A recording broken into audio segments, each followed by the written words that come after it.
This is Raphael. And I'm Loryn. We're the Pacheco siblings, and welcome to the Hypercube podcast, a talk show in which two siblings converse about anything and everything. And today, we are joined by our very first guest for the podcast. This came about rather spontaneously.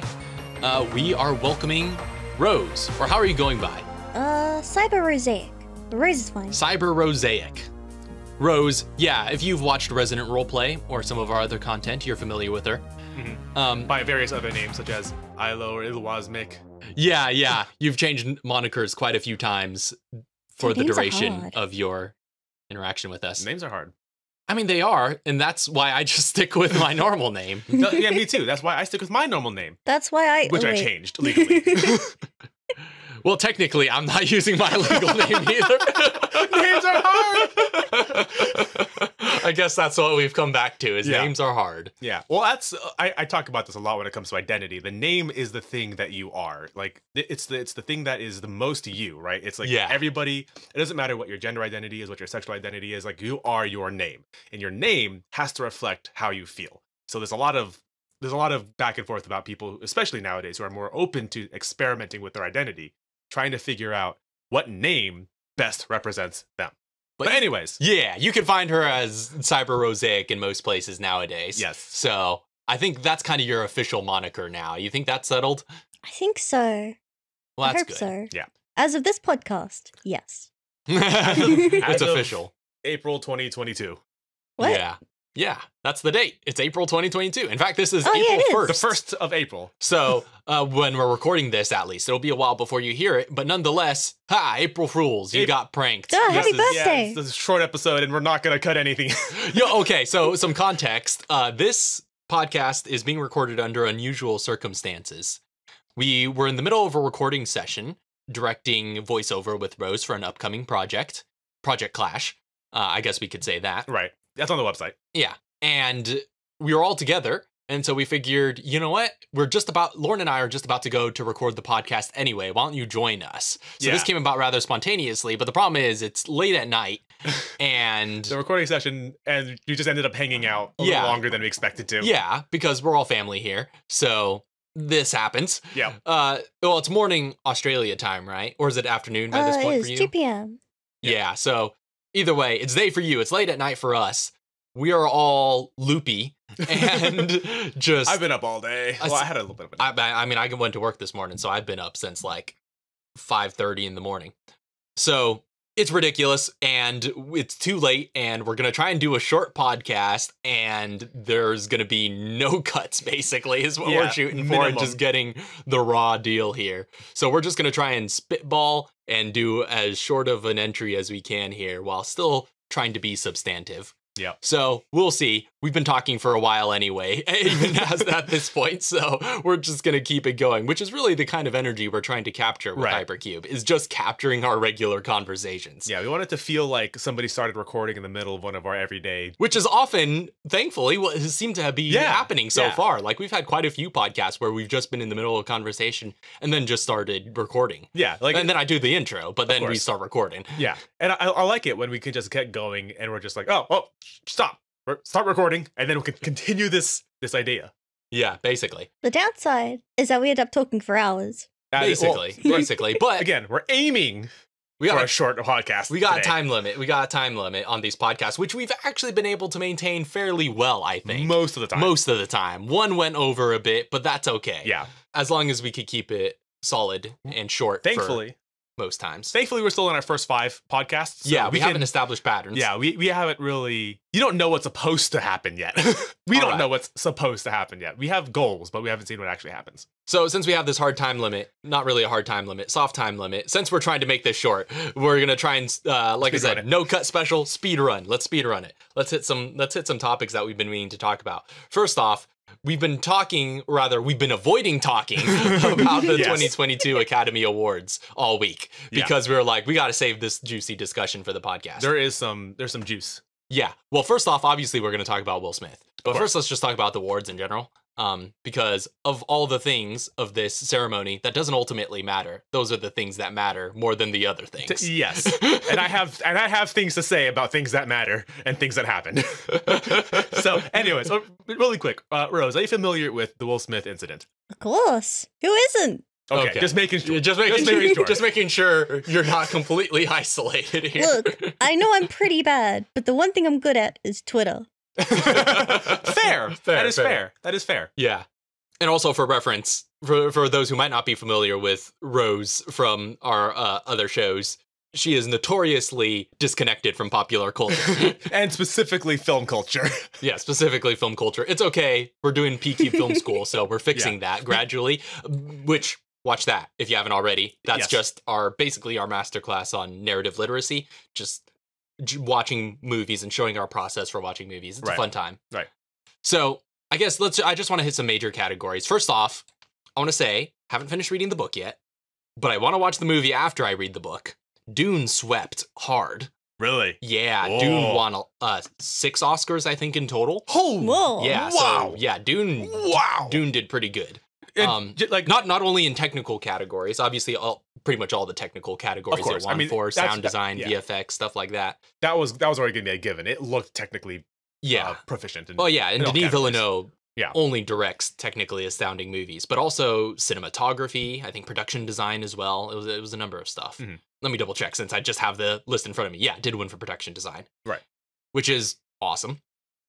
So Best Picture was a bit of a surprise for me, though, because it was one of the films that was completely off my radar, and that was Coda. We talked about it last time when we were going over the nominees, the Child of Deaf Adults. Yes, Children of Deaf Adults. Yeah, Children of Deaf Adults.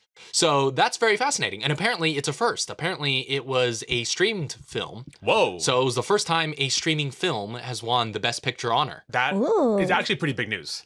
Yeah, that's actually huge significant news, because there was a time when the Academy dogmatically denied nominations to films that went up on streaming platforms. Yeah, because with everything that's happening in these last few years, that's just more and more becoming obvious that you're gonna have to take these movies into account, or you're going to have to deny some serious artistry, or just be left in the dust and just be of interest only to historians, because that's just a feature. That's just how it is. You have to get over it, even if you don't think it's like proper, heavy air quotes here, cinema. If it isn't shown in a cinema, then it's not cinema. Is no longer going to be a valid argument. Yeah, well, especially in the past couple of years that we've been through, that became more so. But I think big platforms like Netflix, for example, and I think Amazon also kind of started the trend early on with, I forgot that film they did with Casey Affleck that did pretty decent at the Oscars, of basically making active attempts to pick up distribution for films that the Oscars wouldn't dare exclude. Yeah. Right? They've been doing that with stuff like Martin Scorsese's last piece, The Irishman, right? Like stuff like that, right? Like the Academy wouldn't dare ignore a film like that. Yeah. And these streaming platforms are now being very deliberate in their strategy of picking up those films for distribution.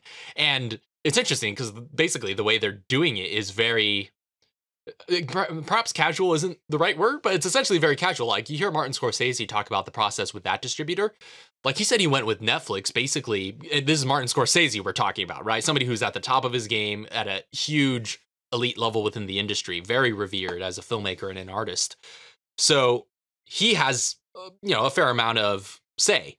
And he went with Netflix to distribute The Irishman because he said like that was simply the platform that allowed me the most creative freedom. Like they just didn't, interfere. Like he could have gone with any other distributor, but they all would have had caveats. They all would have, had these limitations or asked them to make sure it's in this direction to be distributor friendly. It was just like with Netflix, he could just make the film the way he wanted to make it. Yeah.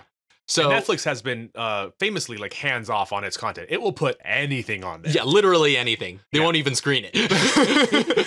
I mean, if you go on Netflix and read any of like the little like, I don't know, auto-generated descriptions that they have on a lot of their movies. Little blurbs? The little blurbs. It's just like, they clearly aren't watching half the things they put on there. It is true. Well, Loryn and I are very passionate about Netflix blurbs, because if you actually stop and read some of them, they're so bad. So bad. They're so bad. Like some, in all sorts of different ways, but they're all so bad. Some of them is like a sentence long. Yeah, well, some of them are straight up spoilers too. Like I've seen some that like are straight up spoilers. I've seen some that just aren't well written. I've seen some that just don't describe the movie that it's on. The movie had a trailer that was intentionally obscure, and they just described the trailer. It's like, I don't know what's going on. There's a movie, this person's in it, I'm pretty sure, and just watch it. I don't know what's going on. Yeah.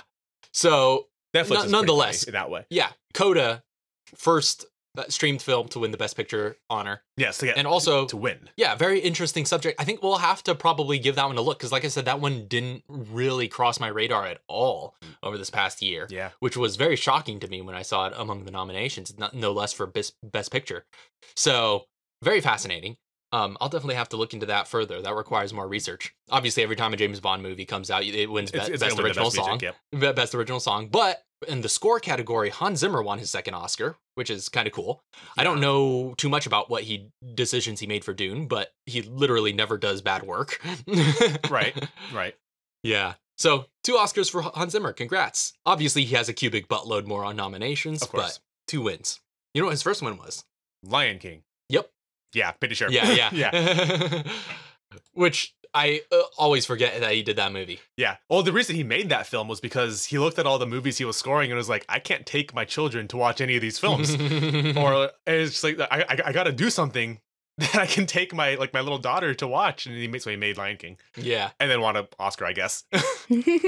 And of course, one of the categories for which Dune won was cinematography. I think that's to be expected with Denis Villeneuve films these days. Yeah. Like, every time he makes a movie, if you're DPing for Denis Villeneuve, you better be ready to win an Oscar. Right? Keep in mind, the last thing he did before this was Blade Runner 2049, right? So it's just visual masterpieces left and right. Which, Blade Runner 2049 is such a beautiful film. It is. So, just some of the best photography, or some of the best visual design in a film, period. Yeah, well, I keep saying, like, in every regard, 2049 is a better film to Blade Runner, which isn't, like, that's not saying Blade Runner, the original Blade Runner, is bad. It is extremely good. That's how good 2049 is. Yeah. Well, I think 2049 has the benefit of being made with intention as well. And also, whereas, like, the original was very organic in the way it came about, which has its own charm and definitely contributed to how awesome that film turned out. But when you start with the design principles of imitating that and doing it deliberately and making more deliberate narrative choices that support it, it turns out you can make something really dope if you have the right artistry behind it, which they did. If you start with Blade Runner, you will get maximum Blade Runner. Yeah. But, I mean, I guess we're just lucky that the original Blade Runner landed where it did, because, I mean, there's so many re-edits of that film. It could have gone in a number of different directions. And what we ended up with, I'm glad, inspired what 2049 would become. Yeah. That, and of course, an entire genre of, like, sci-fi and cyberpunk imagery. Yeah. I still find it hard to compare the two, but I definitely have such a deep love for both those films. Yeah. So, interestingly, I guess this is something that's been the trend lately, is historically, Best Picture and Best Director have gone hand in hand. Lately, they haven't. So, same thing this year. Mm-hmm. Coda for Best Picture, The Power of the Dog for Best Director, or for the directing category to Jane Campion. Oh, I've heard of that one. No, not familiar. Yeah, that's gotten a lot of buzz. Yeah. It looks very good. I've heard nothing but good things after it came off the festival circuit. Mm-hmm. So I know its name, and that's it. Yeah. Yeah, Benedict Cumberbatch. We talked about it the last time we were going over the nominees in greater length, but we'll definitely have to watch it at some point. For sure. All I know is that every time you talk about it, I go, don't know. Then you explain something, and I go, oh, that one. And then I immediately forget. I don't know if it's even that much. Well, you said you saw some advertisements for it the last time we talked about it. I'm sure I did. I don't remember. You said you didn't understand it even when you were watching them. So sure. Man, my class was talking about the one. The director is New Zealander, right? Oh, is she? I don't know. I believe so. Oh.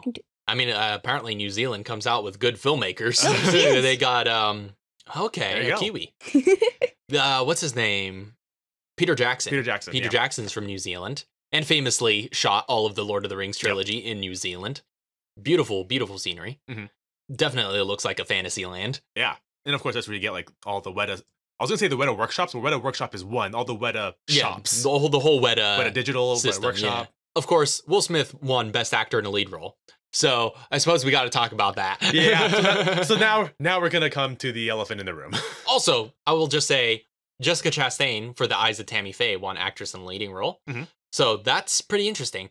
I'm not sure, for a little bit, I was a little bit surprised that it wasn't Kristen Stewart, since she was very heavily favored and, from what I understand, turned in a very phenomenal performance. Still haven't seen Spencer, but I guess when I thought about it, because she was also, IMDb does this thing too, where it shows the winners versus who IMDb users favored to win. And Kristen Stewart was actually the favorite among IMDb. So, and I mean, yeah, it made me wonder. It seemed like everybody thought she was going to win. But I guess the more I thought about it, the more it makes sense from an industry standpoint, because, again, the politics of how these things work.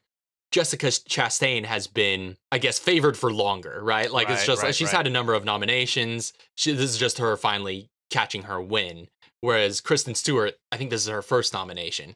So, can't just, give it to them while they're young and still working towards it. Yeah, whereas Jessica Chastain's been on the Academy's eye for a while. There's a kind of, I think, I don't know, precedent they don't want to set of, you really can't give anybody their first win on their first nomination unless it's extremely special. Yeah. Because otherwise people are going to be like, I got to, like, that's what I got to match up to, is that person turned in a performance that won on their first nomination.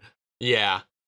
And that being said, yeah, Jessica Chastain, like I mentioned previously when we were talking about the nominees, looks completely transformative in that role. So either one would have been definitely well-earned. I'm sure all of the acting nominees were. Of course. But that's one I'm particularly interested in for a number of reasons as well, especially given the cultural position or dynamics that its subject is on.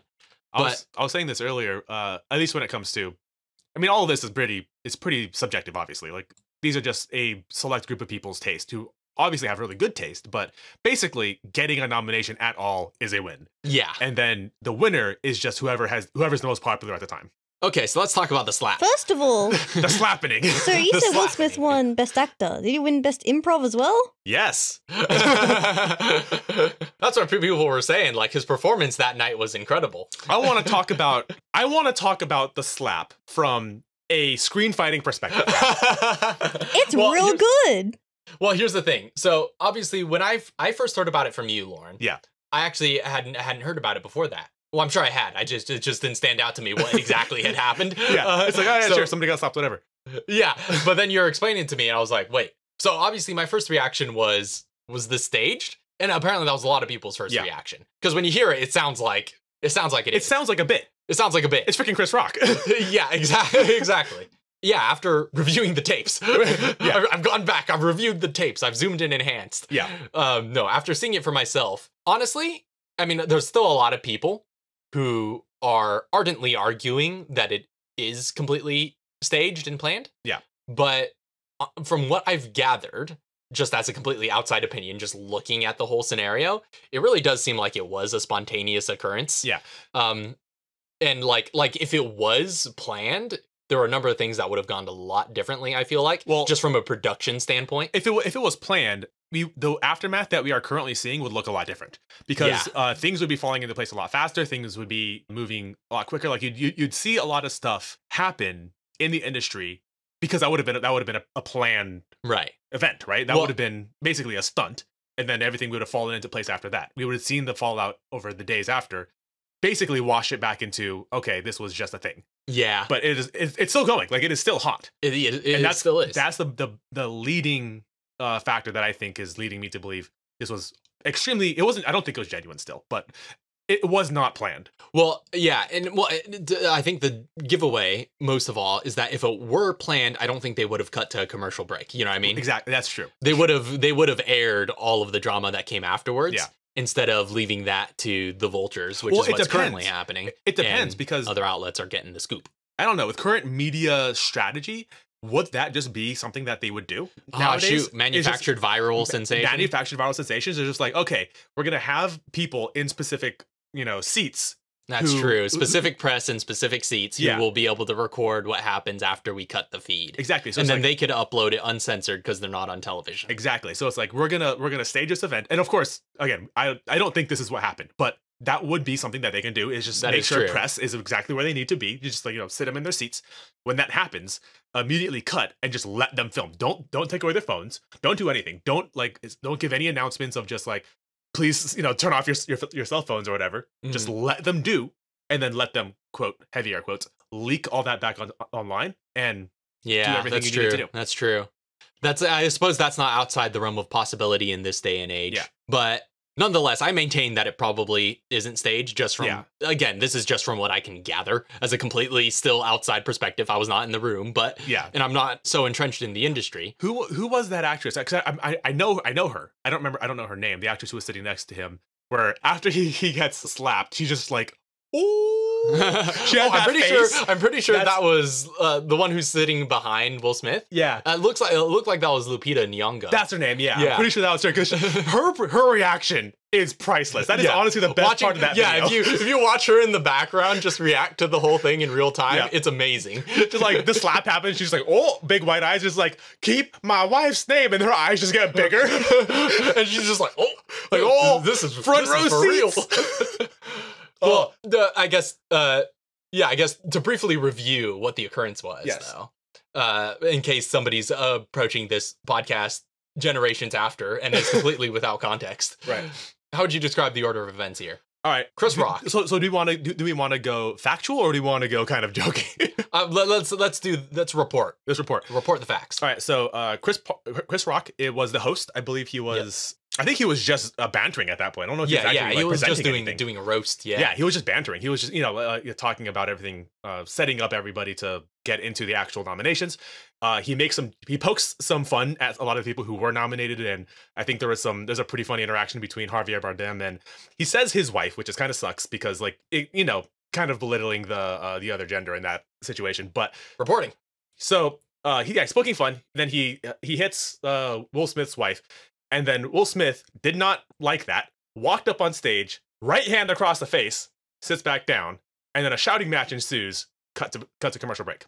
Well, they cut to commercial break before the shouting match. Oh, did they? Okay. Yeah, all the interaction from the Will Smith shouting at him and whatnot was recorded by other press after. Ah, so at what point did they cut? Because it's pretty much like right after the slap, and Will Smith goes back to take his seat. So they didn't catch Chris Rock's. Chris Rock says like one thing before they cut to commercial. So I was gonna say, if they cut right after Chris Rock says "greatest night in television," that would have been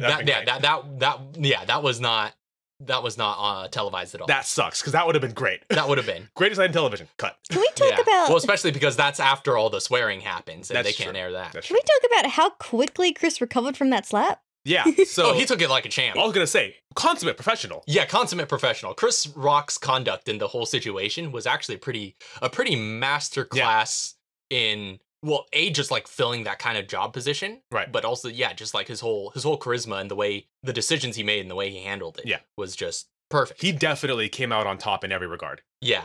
Because there are so many ways you could drop the ball if you're on the receiving end like that. Right. There's so many ways you can drop the ball or endanger your career or do something you'll later regret. And he handled it just about as well as he possibly could have. Yeah. That being said, I think the way I sort of interpret events, here's my personal view on the matter.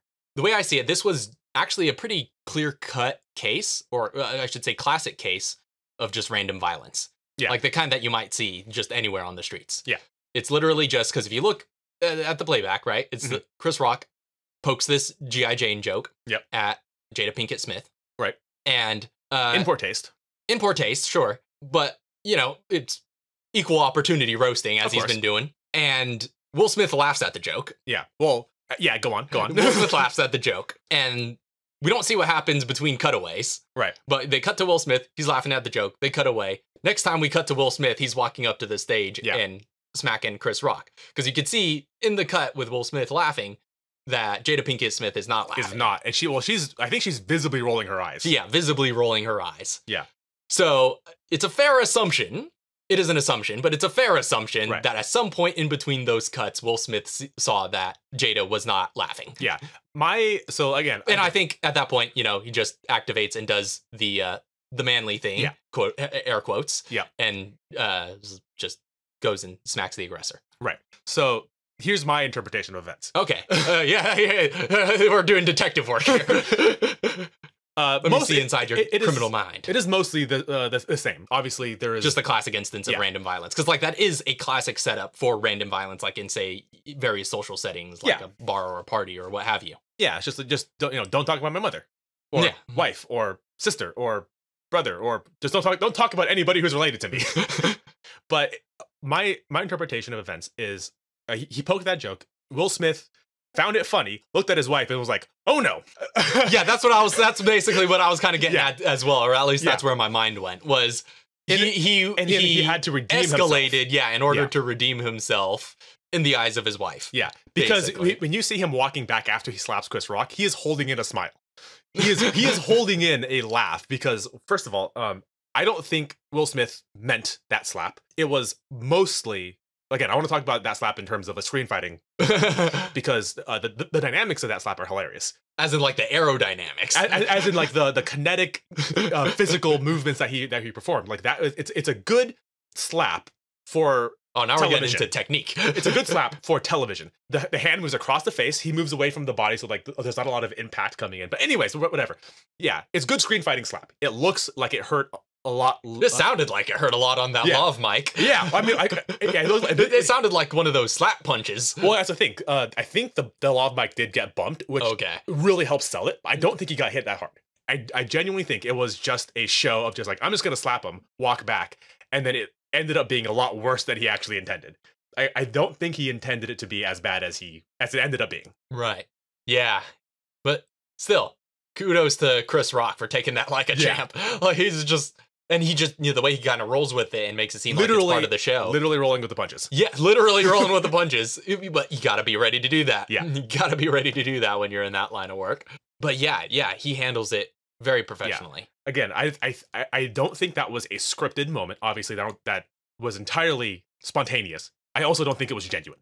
Yeah. I also don't think that was as violent as it seems. As violent as it was intended to be. It was just, I'm going to walk up and, defend myself. Bam! And then I think his blood just got elevated. And it was like, okay, now I have to, like, double down and defend myself, basically. It's like, for why I just committed this act of violence on television. Right. And so he's walking back, smiling. And then we hear him next. If you watch any of the footage that was apparently not on television. I didn't see the cuts of what was on TV and what wasn't. Yeah. So I get this all at the same time. He is suddenly, like, shaking and angry. So I think a lot of that is just, he gets up, he slaps him. His adrenaline spikes, and he's like, "Oh no, I basically just committed a crime on TV." Right. Yeah, straight up did. Yeah. I think at that point he gets into, like, self-defense mode of, like, the only thing that I can do to defend myself is playing, like, the man card, right? Of just, I am defending my wife. Right. But I don't think he intended it to be that. I think he just intended to, like, walk up, smack him, walk back, and just a funny thing. Right. But then he ended up smacking the heck out of him. I remember seeing someone, I assume an experienced animator, marking, like, the dynamic lines in the process of the slap. Like, strong line here, excellent contrast, nice cloth, good contrast and lines of action. Like, right. The whole slap. Is that the one you sent in the other chat? Yeah. We'll link it in the show notes so you can see what she's talking about. But yeah, that's pretty funny. Secondary action. but that's the thing. Like, if you look at a lot of the stills, right, you can see that Will Smith is leaning away from the punch or slap, open-handed slap, because there is a legal distinction between a closed hit fist and a open-handed strike. Ooh, that's things that you learn in, like, self-defense of whether you punch with an open hand or not, because there is a legal distinction. But yeah, he's leaning away, so a lot of his energy is not going forward into the slap. He's not trying to hurt him. And he is going across the body, which is good showmanship, which is good, screen fighting, right? Right. We talked about this. If the frame. Yeah, if you wanted to really slap the heck out of him, his arm would be going towards him. Yeah, like forward, which would hurt the receiving person a lot more, but would not read as well on camera. So he's going across the face, so across the body. There's a strong line of action, and he's leaning away. He doesn't plant, so he's not obviously drawing a lot of the energy, as much energy as he would if he wanted to physically hurt this person. So my opinion is that it was supposed to be a lighthearted slap, and he accidentally smacked the heck out of him. Just gave full force. Yeah. Full force, which ended up being, like, 25% of what he could do. Right. I'm sure Will Smith knows how to punch. Well, he played Muhammad Ali at some point, so he knows how to punch. That's fair. But I mean, I don't know, because, like, he's had a very long career, and it's very conceivable that like, screen fighting technique is just his instinct at this point. You know what I mean? Fair. Like that scene from The Guild where the stuntman has to fight, and he's just like, I gotta recalibrate. Yeah, he's punching and catching nothing but air, but it looks great. It could be that. It's conceivable that that's just the only thing he knows anymore is screen fighting technique. But I genuinely don't think that was the intended outcome. Yeah, But yeah, and I think he's dealing with the fallout of all of that. All of it. So we'll see where that goes, but I don't really care. It was entertaining. Yeah. Well, apparently, I just saw this Twitter headline right before we started recording. Apparently that he withdrew from the Academy. Yeah, apparently. So does he give his Oscar back? I don't know. Few people do. Well, here's the thing. So the Oscars, because at one point somebody tried to sell their Oscar because they fell on hard times. Yeah. So ever since then, they've instituted a rule where you can't sell your Oscar except back to the Academy for $1. Yeah. Because the Oscar shouldn't be the trophy isn't what's worth. Basically that's what the statement is that it's the prestige, not the, and so the only way you can basically get rid of it is to make they're saying it has to be a statement for you to want to do it. Exactly. So that being said, I don't think there's any precedent for rescinding an Oscar. Yeah. So we'll see. We're gonna have to pry it off his cold dead body. We're gonna see, because like I saw somebody put this word it this way in a comment that really sells like the importance of what happened like in the industry, right? Like when you talk about like Will Smith slapped Chris Rock, those are two names, but like when you break it down to like positions, what happened was slapped a host. Well, an employee of the Academy slapped, or no, was it an employee? A guest slapped an employee of the employee of the Academy, and the Academy awarded the aggressor. Right. Yeah. And it's like, that's some canceling like material right there. People have been canceled for far less than that. Yeah. But it's just weird because of the cultural dynamics that are at play in that scenario, right? It's hard to see it in those terms, but if you really take a step back and objectively evaluate what actually just happened and break it down into general industry terms, right? And general economic terms, that's basically what happened. Right. And that's, not good. No. At all. It's not what they would call a good look. Yeah, not what the kids these days would call. So there's that. That being said, apparently he made a formal apology. He did, yeah. Well, everybody had to do their fire extinguishing after the fact. That's just a matter of course. That's just PR. Yeah, in my experience, those things don't really mean anything. They're just things you have to do. Yeah. But provided by his lawyer, I'm assuming. Probably, yeah. Possibly not even written by him, but it's just, here's the right thing to say.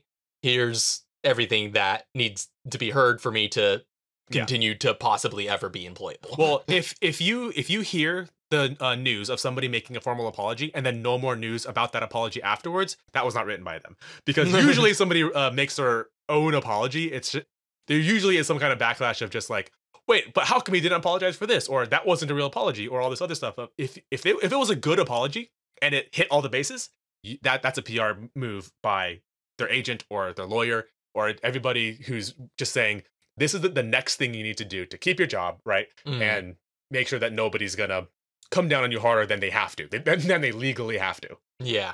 Because if you don't hear anything afterwards, then the apology was well crafted. Mm-hmm. Well, he got his first Oscar though. Yeah. Well, we'll see. We'll see. So yeah, that was basically the most exciting thing that happened at the Oscars. I think that's all I got for the Academy Awards. That went a bit a little longer than I was expecting, but you have anything else to say about the slap? Nothing else about the slap, but I do have something about the Oscars. Oh, what do you got to say? They insulted animation again. Did they? Yeah, they're like, oh, animation's for kids. Adults have to put up with it. I mean, yeah, they do that sometimes. Well, have you seen that mini documentary that I keep telling you about, Life After Pi? Yeah. You keep telling me I need to watch it. You need to watch that. It's a very great mini doc that basically explores, well, it's about I don't think I've talked with you about it, Rose. It's about the studio, the VFX studio that won the Oscar for Best Visual Effects for the film Life of Pi, which is a very VFX heavy film, but very artistically rendered, very photorealistic VFX in it. Excellent stuff. But it won the Oscar for Best VFX, and the VFX studio that headed the visual effects for that project closed down due to bankruptcy shortly thereafter. How'd that happen? Well, that's what this mini doc is about, and it explores that VFX studio and all the dynamics that went into their closing. But mostly, it's generally about the way VFX artists are seen and portrayed by the industry. Yeah, and the sheer lack of respect that they get And it's kind of staggering how much the industry generally looks down their nose at VFX and at animation and at things like that. Yeah, like they're all extremely skilled artists, but within the like the internal politics of the system of studio films, they're basically treated like unskilled labor. Basically, yeah. So, which is a shame, and I think things like what Corridor Crew is doing on their channel, especially with the React series and things of that nature, I think is hopefully something that can help change the cultural dynamic around that, because now people are starting to, well, the public at least is starting to get a general investment in VFX artists and the kind of work they do, as well as a better knowledge of it and how much work goes into it. Right. And hopefully, and as we're seeing, that's making waves in the industry because they're getting a lot of big industry guests on that. So what I'm hoping is that that platform enables people in the industry to kind of change that cultural dynamic, or at least change the way they look at people in those jobs. But I think what VFX artists and animators have in their favor, though, is that at least they're not stunt people. Yeah, stunt people at least they have an Oscar category. Yeah. That's literally their only consolation. By the time I get into the industry, I want to at least be able to get a nomination. Yeah, which we have all sorts of thoughts on how stunts are seen in the industry and how unappreciated they are. Like the fact that they don't have an Oscar category, even at this point, even after a lot of SAG-AFTRA marches and, a lot of people really gunning for it and really pushing for that to be a thing, still hasn't happened. And there have been, which is a shame, because like in the past 10 years, there could have been some extraordinary nominees in that category. Well, right? The Raid, both of the Raid movies came out in these past 10 years, right? The John Wick franchise was created in these past 10 years. That is just chock full of stunt people. Yeah. And that is, the whole movie was made by stunt people almost. Yeah, directed by stunt people. It's just, Extraction, films like that, another film directed by a stunt person that has extraordinary stunt work. Like, there could have been so many extraordinary nominees for films that wouldn't otherwise get recognized. And I think this is part of the issue too, where, and I think some of the Corridor guys have talked about this as well, is the fact that the Academy just has a really hard time, or the industry in general has a really hard time recognizing blockbusters. Right. Which, of course, I get it. Like artistry, all that, like blockbusters are pretty cookie cutter material. They're more commercial than they are artistic. I agree with that. But there are still elements of them that can be recognized, especially as far as craftsmanship goes. And there's a lot that awards organizations just don't know what to do with them. For example, they were talking about like with some of these Marvel movies, right? The Marvel movies, the MCU films generally get nominated for Best Visual Effects. Mm-hmm. But you look at something like Spider-Man No Way Home, which basically single-handedly revitalized the theater industry by deciding not to go to streaming for the first time since the onset of the pandemic for an MCU film. Yeah. So basically, it made over $1 billion. It just super revitalized cinema in the broader culture. We still have to see that. We still don't say that out loud. Well, maybe we do have to make some cuts. But literally the only thing they can nominate it for is Best Visual Effects. Yeah. So they're just like, that's good visual effects, I guess. Yeah, but, because everything else is not worthy of our attention. Right. But that's still an achievement, you know what I mean? And that's the thing, is they did a thing a while back where they were proposing a Best Popular Film category. Yes. Now, that's a little controversial. It was very controversial. It was so controversial that they canceled that. They're just immediately. Immediately. They were just like, never mind, we're not doing that. But here's the problem, is I think I get what they're trying to do. Yeah. They just chose the worst possible name for it. Popular movie? Best Popular Movie is such a stupid name. They could have just gone with Blockbuster. I think what they needed was a Best Blockbuster category. Yeah. And I think that's what they were trying to do. Just some thing. I'm trying not to use mean words here.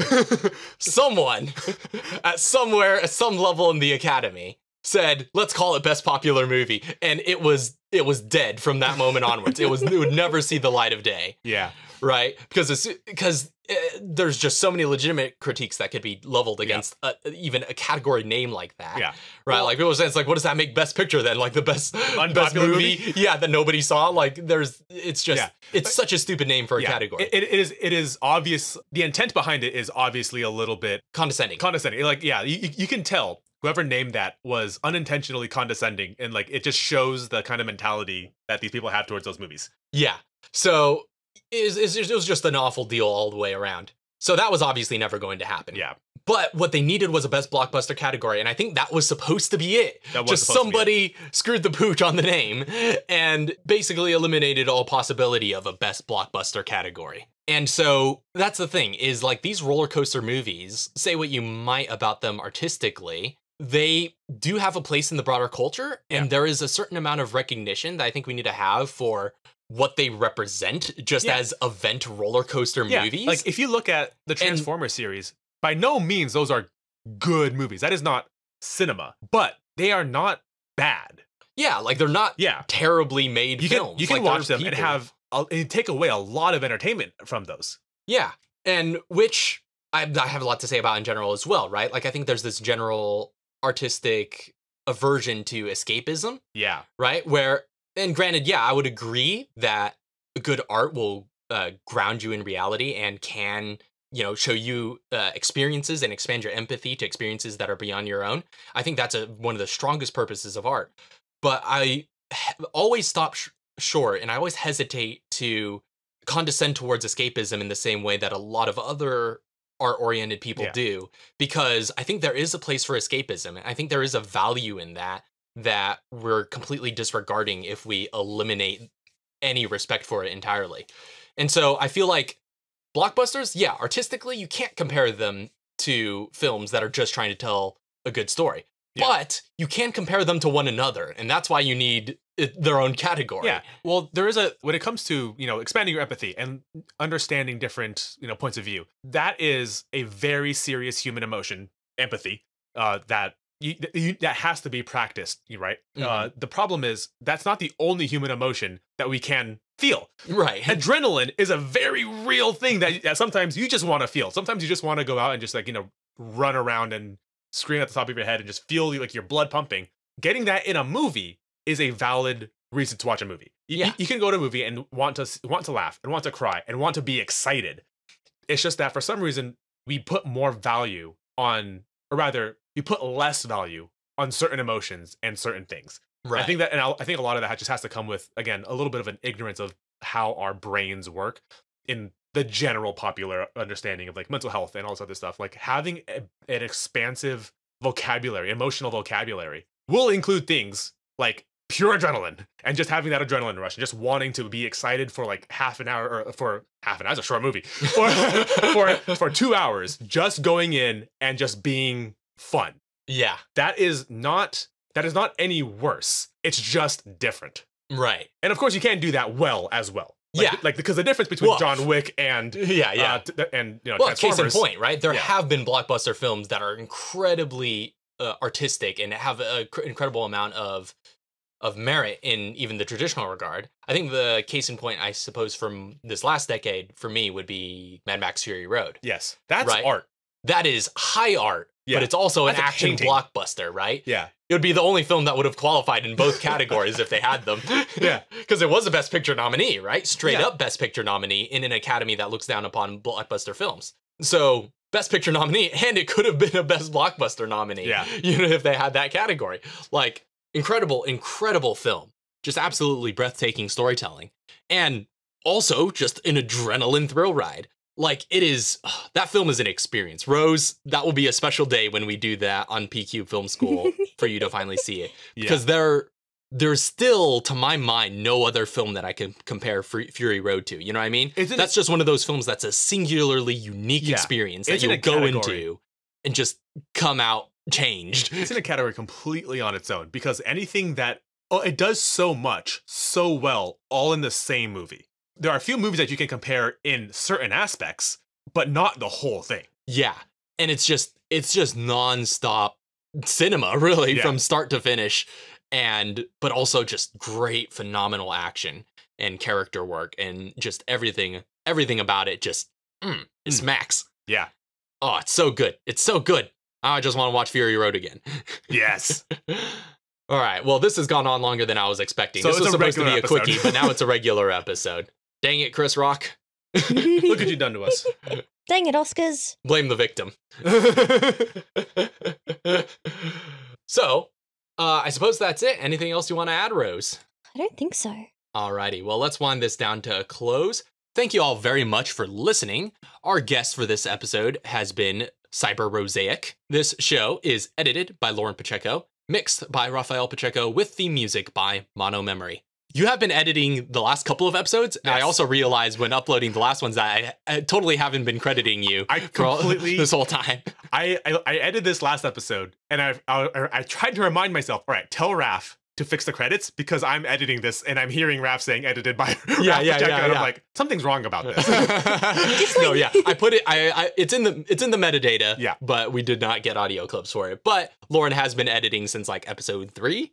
3. Yeah, 3 onward. You should have just like at some point Raph saying Loryn Pacheco, like cut that and put it in place of Raphael Pacheco.